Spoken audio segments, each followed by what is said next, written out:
시간 승리라는 제목으로 시편 110편 말씀 나누기를 소망합니다. 2달 만에 돌아온 것 같습니다. 보고 싶었습니다. 처음 오신 분들이 새로 보시는 분들이 계셔서 제 이름은 이창호 전도사이고요. 이 교회에서 7월까지 섬기다가 지금은 이제 다른 교회로 발령을 받아서 거기를 섬기고 있는 전도사입니다. 혹시 저 처음 보신 분들 오고 가시다가 전도사님이랑 비슷하게 생긴 사람이 여기도 있고 저기도 있나? 저 사람 뭐지? 전도사님 닮았는데? 라고 생각을 하신다면 잘 보신 거 맞습니다. 여기에 제 동생도 있고요, 제 형도 있고요, 제 사촌 동생도 있습니다. 그래서 다 비스크림하게 생겼어요. 그래서 잘 보신 것 맞습니다. 오늘 승리라는 제목으로 말씀 나누게 되어서 너무나 하나님께 감사합니다. 벤저민 하디라는 미국의 심리학자이자 베스트셀러 작가가 이런 말을 했습니다. 가고자 하는 곳이 명확할수록 무수한 선택지 사회에서 방황하는 일이 줄어든다라고 이야기했습니다. 최종 목적지가 확실하면은 우리의 여정 가운데서 방황할 일이 없다라는 것이죠. 우리의 인생의 최종 목적지는 과연 어디일까? 누구는 죽음이 마지막이라고 이야기합니다. 그에 따라서 여정을 걸어가겠죠. 누구는 죽음 뒤후에 환생하여 새로운 삶을 산다라고 믿습니다. 그에 따른 여정을 걸어갈 것 같습니다. 그렇다면 크리스천들인 우리에게 우리의 최후는 어디일까요? 우리의 목적지는 어디일까? 바로 예수 그리스도와 함께 승리하는 것입니다. 아멘이신가요? 예수 그리스도와 함께 영원한 하나님 나라를 누리는 것이 우리의 최종 목적지입니다. 그런 의미에서 오늘 말씀 시편 110편은 우리에게 이 승리의 모습이 어떠한지를 잘 가르쳐 줍니다. 다윗이 쓴 승리의 시편이고 예언의 시편이고 신약에서 가장 많이 인용된 것으로 잘 알려진 시편이기도 합니다. 메시아에 대해 예언을 하는데 우리의 승리가 도대체 어떤 모습인지 잘 가르쳐 주고 그로 인해서 우리에게 삶의 목적지, 삶의 방향성을 제시해 주는 시편이기도 합니다. 오늘 이 말씀을 통하여서 우리가 헛된 승리를 쫓는 것이 아닌 방황하는 것이 아닌 참된 승리를 누리게 되기를 소망합니다. 아멘. 옆 사람 보고 인사할게요. 승리합시다. 승리합시다. 자, 그런 의미에서 세 가지 포인트 다 같이 읽고 싶은데요. 다 같이 읽어보겠습니다. 1번, 2번, 3번. 시작. 승리의 시작 하나님과 함께. 승리의 여정 교회와 함께. 승리의 최후 예수님과 함께. 자, 그럼 먼저 1절에서 2절 말씀 다 같이 읽어보겠습니다. 시작. 주님께서 내 주님께 말씀하시기를 내가 너의 원수들을 너의 발판이 되게 하기까지 너는 내 오른쪽에 앉아 있어라 하셨습니다. 주님께서 임금님의 권능의 지팡이를 시온에서 하사해 주시니 임금님께서는 저 원수들을 통치하십시오. 아멘. 자, 1절 보면 주님께서 내 주님께 말씀하시길이라고 하면서 주님이 두 분 나옵니다. 주님 그리고 내 주님. 그럼 첫 번째 주님은 누구일까요? 영어로 보시면 좀 더 우리가 알아갈 수 있는데 영어로 보시면 첫 번째 주님과 두 번째 주님의 차이점이 있습니다. 어떤 차이점이 있을까요? 첫 번째 주님은 대문자로 되어 있습니다. 그럼 왜 다 대문자로 되어 있을까요? 제가 이 질문을 예전에 초등학생한테 한 적이 있는데 대문자여서 더 크게 읽어야 해서 대문자로 했다라고 이야기를 했습니다. The Lord says to my Lord 이런 건가요? 그게 아니고 대문자 로드, 영어 성경을 볼 때 대문자로 로드가 적혀져 있으면은 당시 주님이라고 흔히 사용됐던 단어를 번역한 게 아니라 사실 하나님의 이름이 되시는 여호와를 번역했다라는 것을 우리가 알 수 있습니다. 하나님의 이름을 거룩히 불러야 한다고 해서 당시 사람들은 쓸 때는 여호와라고 쓰고 읽을 때는 어떻게 읽은 거예요? 주님, 아도나이라고 읽은 것이죠. 그게 반영돼서 오늘도 주님으로 번역된 것입니다. 그럼 첫 번째 주님은 누구예요? 여호와 하나님이신 거죠. 그럼 두 번째 내 주님, 다윗이 고백한 내 주님은 누구일까요? 예전부터 약속된 메시아입니다. 우리는 잘 알기를 이게 예수님인 걸 알잖아요. 근데 당시 사람들은 그저 메시아 정도로 이해를 했을 것입니다. 자, 그럼 여호와 하나님이 메시아에게 어떤 말씀을 하시나요? 원수들이 너의 발판이 될 것이다. 굴복시키실 것이라는 거죠. 내 오른쪽에 앉아 있어라. 하나님의 동등한 관계로 권능과 권력을 상징합니다. 그럼 2절부터 이 내 주님이 내 주님이라고 불렸던 메시아가 메시아의 호칭이 바뀌는데 어떻게 바뀌냐? 2절부터 임금님으로 바뀝니다. 다 같이 한번 해볼까요? 임금님으로 바뀝니다. 왕으로 바뀌는 겁니다. 권능의 지팡이를 하사해 주셔서 원수를 통치하실 거다. 왕 대신 예수님의 승리에 대한 예언입니다. 완벽한 승리인데, 자, 그럼 이 승리의 모습 이 보면서 우리가 이 두 구절을 보면서 바로 처음으로 알아야 될 포인트가 있는데, 그게 바로 무엇이냐면, 다 같이 읽겠습니다. 시작. 원수를 인지해야 한다는 점입니다. 오늘 본문에서 너무나 당연한 사실처럼 지나가는 것이 무엇이냐면 1절에 너의 원수들을, 2절 저 원수들이 있다는 사실입니다. 성경이 말하는 우리의 현실은 무엇이냐? 우리는 영적 전쟁터를 살아간다는 것입니다. 아멘이신가요? 영적 위기가 항상 있다는 것입니다. 물론 예수님 이미 부활하셔 승리하셨지만 재림하지 않으셨고, 되려 저희가 살아가는 지금 이 시대를 보면서 요한계시록은 사탄이 판을 치는 시대일 거다라고 이야기를 하고, 베드로전서에는 원수 마귀가 우는 사자와 같이 삼킬 사람을 두루 찾아다닐 때라고 이야기를 합니다. 위기가 있다 없다? 있다라는 겁니다. 실제로 이 시편을 쓸 다윗 왕을 예시로 보자면 그의 인생에는 아주 큰 두 가지 잘못이 있는데, 혹시 기억나시는 게 있으실까요? 다윗 왕 크게 두 가지. 밧세바 말씀해 주셔서 박수 감사합니다. 박수. 자, 밧세바 저만 들었어요? 밧세바라고 하셨고, 또 두 번째 큰 실수가 있는데 무엇인지 혹시 기억나시나요? 예? 네? 뭐라고요? 언약궤. 네, 일단 박수. 제가 생각했던 대답은 아닌데 일단 박수하고, 두 번째는 뭐가 있냐면 인구 조사를 했습니다. 인구 조사. 내가 나라가 잘 나가니까 인구 조사를 해서 우리나라에 이만큼 사람이 있다라고 과시를 한 것이죠.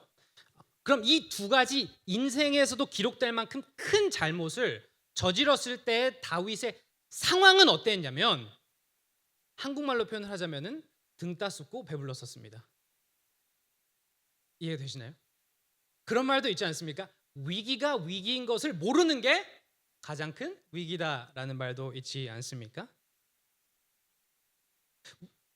인생이 잘 살아갈 때, 위기라고 인지하지 못할 때 영적 마귀의 공격에 넘어져 버리는 것이죠. 영적인 경각심을 우리가 가져야 된다는 것입니다. 실제로 사탄 마귀는 거짓의 아비라고 하여서 이러한 것들로 우리를 공격합니다. 자기 중심적인 생각, 욕심, 정욕, 성공주의, 과도한 자유주의, 비교와 자격지심, 종교적 교만, 무기력함, 현실 도피, 자기 연민, 비현실적인 완벽주의, 게으름. 영적인 공격이라고 해서 창과 칼로 막 이렇게 싸우는 게 아니라, 이런 비진리, 비성경적인 생각과 세상들로 사탄은 하루에도 몇 번이고 우리를 공격한다는 것입니다.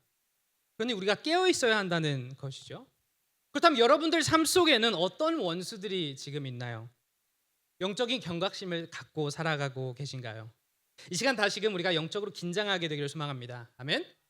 자, 그렇다면 원수의 공격이 항상 있는데, 그럼 우리의 승리의 여정은 어떻게 시작을 할 수 있을까? 승리의 시작 다 같이 읽겠습니다. 시작. 하나님과 함께 시작합니다. 하나님과 함께 시작한다는 것입니다. 어떻게 원수에서 이겨낼 수 있을까? 하나님과 함께입니다. 1절, 2절 다 보시면은 주어 시작되는 행동을 하는 사람이 누구라고 나오나요? 1절 보시면 주님께서 내가 너의 원수들을, 2절 보시면 주님께서, 전부 여호와 하나님이 승리를 가져오시는 것입니다. 심지어 메시아 예수님조차도 하나님과 동등하시지만 낮아지셨고, 그 순종을 통하여서 하나님이 다시금 올리셨습니다. 실제로 신약에서도 이렇게 이야기하는데, 고린도전서 말씀 다 같이 읽겠습니다. 시작.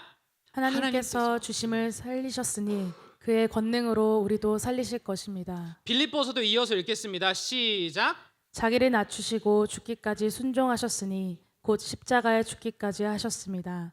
그러므로 하나님께서는 그를 지극히 높이시고 모든 이름 위에 뛰어난 이름을 그에게 주셨습니다. 아멘. 승리는 누구로부터 시작이 된다는 거죠? 하나님으로부터 시작이 된다는 것입니다. 전쟁은 누구에게 속했다는 거죠? 하나님에게 속해 있다는 것입니다. 특히 여기서 하나님의 언약적 이름이 사용됐다는 것, 여호와라는 이름이 사용되었다는 것이 중요합니다. 왜냐하면 그 여호와라는 이름에는 권능이 있기 때문입니다. 아멘이신가요? 실제로 다윗 왕이 골리앗과 전투에 싸우러 나갔을 때 뭐를 들고 나갔죠?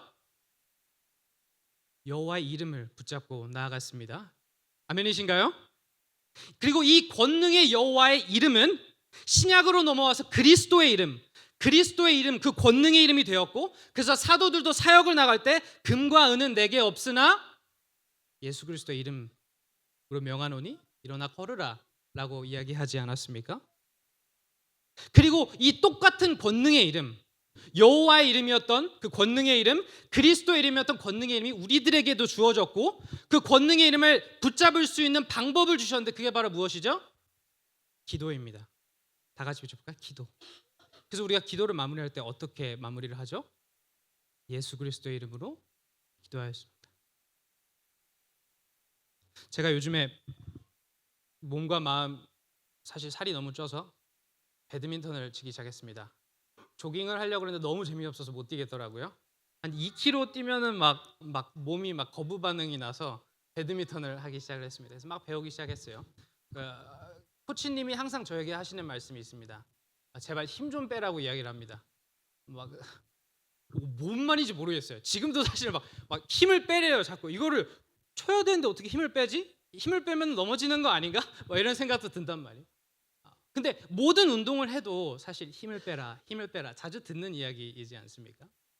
우리들의 신앙생활에도 같은 것 같습니다. 전쟁은 하나님에 속해 있다 머리로 압니다. 승리는 하나님으로부터 시작합니다. 압니다. 그런데 막상 신앙생활을 살아가다 보면 우리의 태도는 어떠한가요? 우리의 계획으로, 우리의 힘으로 나아가려고 합니다. 그럴 때 우리에게 주시는 리마인더는 무엇이냐면은 힘을 빼야 한다. 그럼 어떻게 힘을 빼야 할까요? 기도해야 된다는 것입니다. 승리의 시작은 기도의 자리에서부터 시작되는 줄 믿습니다. 아멘이신가요? 기도만큼 레디컬한 것이 없다라고 생각이 됩니다. 그래서 저희 기도의 이름이 레디컬인 게 너무 마음에 듭니다. 이 시간 우리가 힘을 빼고 진짜 기도로 나아가기를 소망합니다. 아멘. 그리고 우리가 이 이름을 들을 때 다시 한 번 더 우리에게 알려주는 것은 무엇이냐면 이 여호와의 이름에는 긴 역사가 있는 이름입니다. 여호와의 이름은 하나님이 이스라엘 백성과 언약을 맺으실 때 주신 이름이고, 언약을 새로 맺으시고 구원해 주실 때마다 알려주신 이름입니다. 아브라함의 하나님 여호와, 이삭의 하나님 여호와, 야곱의 하나님 여호와. 그래서 이스라엘 백성들 입장에서 이 여호와라는 이름이 들었을 때 뭐가 생각이 나냐면 그동안 있었던 추억들이 생각이 나는 것입니다. 그 수많은 사건들, 어려움들, 원수들, 그럼에도 매번 승리로 이끌어 주셨던 그 구원의 이름인 것이죠. 다윗 왕도 마찬가지입니다. 너무나도 많은 그 어려움을 겪었을 때마다 나를 구원해 주셨던 여호와 이름. 미래에 대한 예언을 시작하시면서 과거를 추억하게 되는 이름을 사용하셨다는 것입니다. 그래서 변하지 않는 패턴을 기억하게 하셨다는 것이죠. 누가 너희를 승리로 이끌었느냐? 승리는 어디서 시작이 되느냐? 여호와 이름이라는 것입니다. 다시금 원수들의 공격에 눈앞에 펼쳐진 어려움들에 우리가 조바심이 생기고 무너지려 할 때 기도의 자리로 예수 그리스도의 이름을 붙잡고 나아가길 소망합니다. 아멘. 옆 사람 보고 인사할게요. 기도합시다. 이름을 붙잡읍시다. 자, 그럼 승리의 시작이 하나님으로부터, 그의 이름으로부터 시작된다면 그럼 승리의 여정은 어떤 모습일까? 시간 3절 다 같이 읽겠습니다. 시작.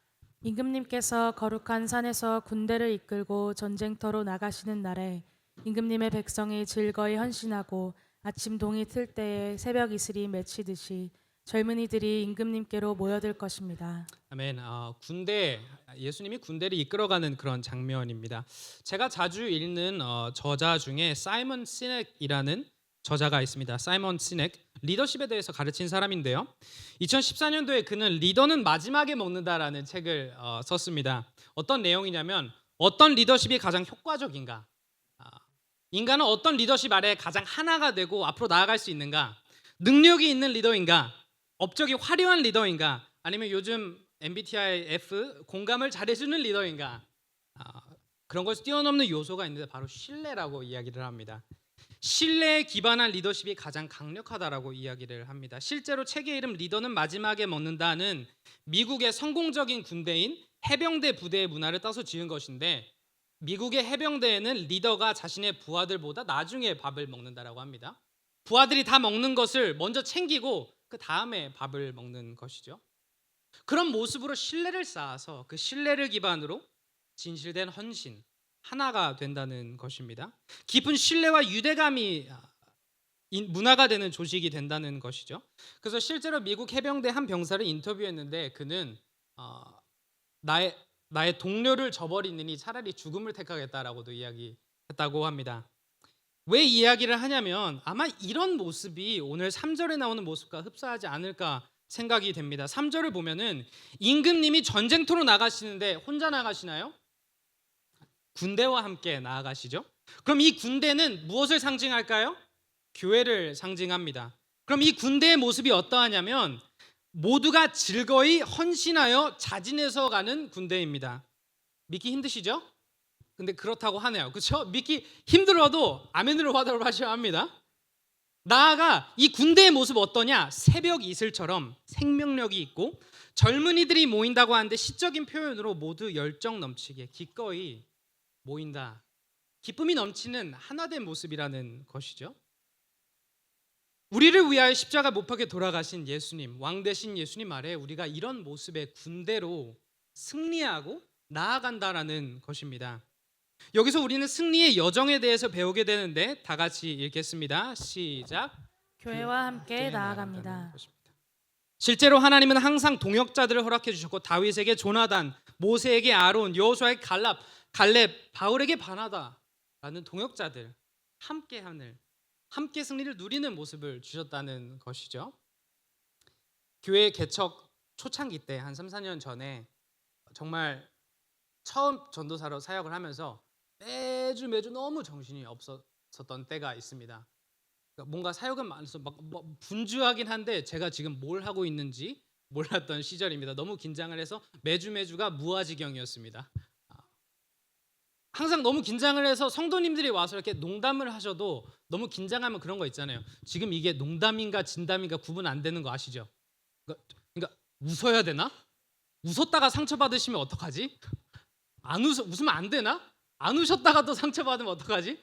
막 이런 이렇게 당황하게 되는 그런 그 당시에 또 싱글이었어가지고 많이 외롭고 막 그런 어려움들이 있었는데 그 시기를 유일하게 버티게 해준 한 사람이 있었는데 그게 바로 누구였을까요? 같이 사역했던 전도사님이었습니다. 제 옆에 정준 전도사님이라고 또 다른 남자 전도사님이 계셨는데 그분도 처음 사역하는 것에서 똑같이 긴장을 많이 하셨고 둘 다 같이 모이면은 방금 저게 농담이었나요? 막 이런 상황이었던 거죠. 지금도 기억나는 게 거의 매주 주일 사역을 마치면 같이 우리 글렌으로 달려갔습니다. 글렌에서 드래곤 핫팟이 있지 않습니까? 그럼 드래곤 핫팟을 맛있게 먹으면서 주일 사역 끝나고 이런저런 이야기하다 보면 그 자체만으로도 되게 힐링과 위로가 되었던 기억이 납니다. 함께 하는구나. 좀 전우회가 느껴졌던 것이죠. 여러분 교회는 군대와 같습니다. 아멘이신가요? 근데 우리가 군대 생각하면 억지로 가는 곳, 항상 지쳐 있는 곳 생각하지 않습니까? 그런데 오늘 본문이 알려주는 군대의 모습은 기꺼이 기쁘게 헌신하는 곳, 생명이 넘치는 곳이라는 것입니다. 예수님 아래 하나가 되는 곳이 교회라는 것입니다. 서로를 알아주고 품어주고 세워주고 격려하고 위로하는 것이 교회라는 것입니다. 서로를 지지하고 서로에게 위로가 되어주는. 우리 모두가 겉으로 보기엔 괜찮아 보여도 사실 각자 치열한 영적 전쟁터를 살아가고 있다고 생각이 됩니다. 각자의 아픔이 있고 고민이 있다라고 생각이 됩니다. 그럴 때 하나님이 원하시는 승리의 여정은 혼자 어떻게든 악으로 깡으로 버티는 어떻게든 이겨내는 그런 모습이 아니라 함께 이겨내는, 함께 의지하고 헌신하고 서로 사랑하는 모습인 줄로 믿습니다.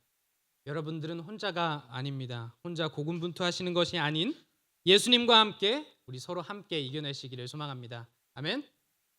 옆 사람 보고 인사할게요. 함께 합시다. 함께 하는 것입니다. 자, 그럼 마지막으로 우리 5절에서 7절 보기 다 같이 읽어보도록 하겠습니다. 시작. 주님께서 임금님의 오른쪽에 계시니 그분께서 노하시는 심판의 날에 그분께서 왕들을 다 쳐서 흩으실 것입니다. 그분께서 문나라를 심판하실 때에 그 통치자들을 치셔서 그 주검을 이 땅 이곳 저곳에 가득하게 하실 것입니다. 임금님께서는 길가에 있는 시냇물을 마시고 머리를 높이 드실 것입니다. 아멘. 자, 이제부터 우리 승리의 최후에 대해서 이야기하는데 먼저 첫 번째 포인트 다 같이 읽겠습니다. 시작. 예수님이 우리와 영원한 왕이십니다. 우리의 승리의 최후는 어떤 모습인가? 예수님이 우리의 왕 되신다라는 것입니다. 자, 5절을 보면은 심판의 날이 다가오는데 열방과 왕들이 흩어지고 6절에 온 땅에는 원수의 통치자들의 주검으로 온 땅이 가득합니다.